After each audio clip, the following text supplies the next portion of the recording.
Imagine you've played 120 minutes of football. You're exhausted, cramping, mentally drained, and now the entire match, maybe an entire tournament, comes down to 12 yards and a single kick. No teammates can save you. No tactics matter. Just you, a goalkeeper, and a ball. Penalty shootouts are the most dramatic thing in sports, and most people think they understand them. Kick the ball, hope it goes in, cry either way. But the actual mechanics, the psychology, the rules hidden inside the rules, that's where it gets genuinely fascinating.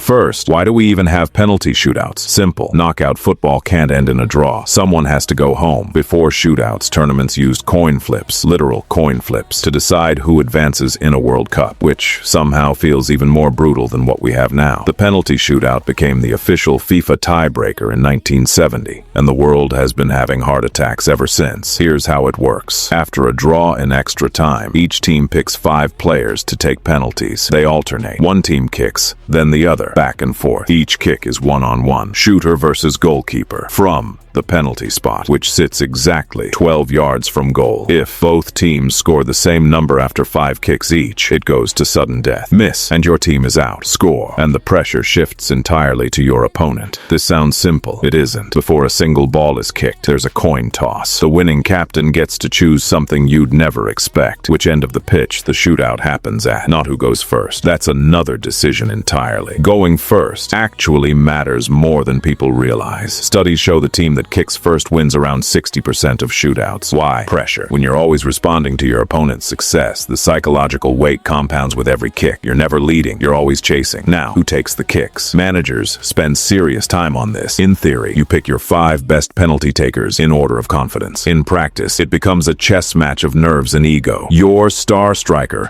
who scores 30 goals a season, might crumble under this specific pressure. The reserve left back nobody talks about might be ice cold. There's a reason managers keep penalty lists secret, and there's a reason those lists sometimes get completely ignored in the moment. Players volunteer, players refuse. It gets messy. Here's where it gets interesting. You don't even have to declare your 5 shooters before it starts. You can change your mind between kicks, which means both managers are watching, adjusting, and trying to outthink each other in real time. It's football inside football. Let's talk about the goalkeeper, the underdog in every shootout. Statistically, they're expected to save maybe 1 or 2 out of 5 kicks, if that. The average conversion rate for penalties is around 75 to 80%. The goalkeeper is supposed to lose, so what are they doing? They're gambling. A penalty kick, if struck well, travels too fast to react to after it leaves the foot. So, keepers study footage, look for tendencies, and make their decision before the ball is even kicked. They're not reacting, they're predicting, and sometimes they just guess completely wrong, but throw themselves the right way anyway,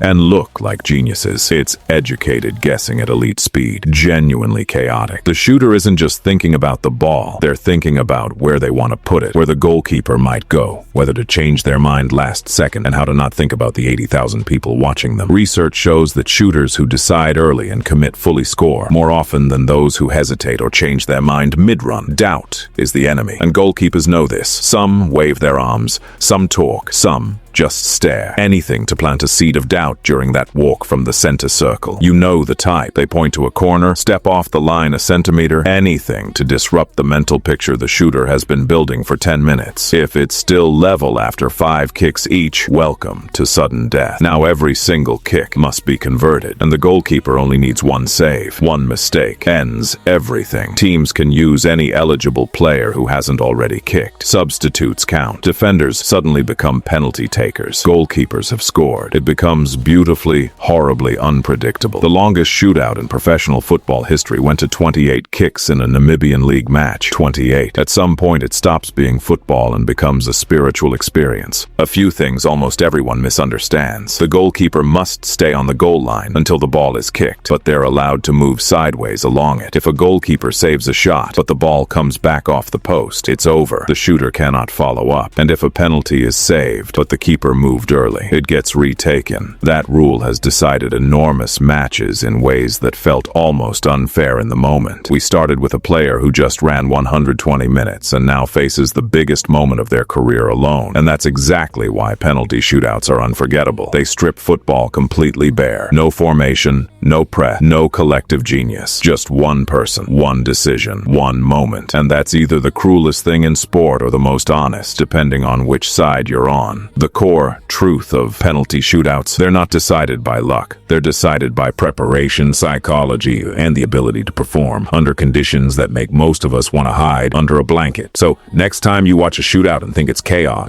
it is. But it's organized, studied, deeply strategic chaos. And that's what makes it one of the greatest spectacles in all of sport. If you found this interesting, subscribe, because we break down the stuff inside the stuff every day.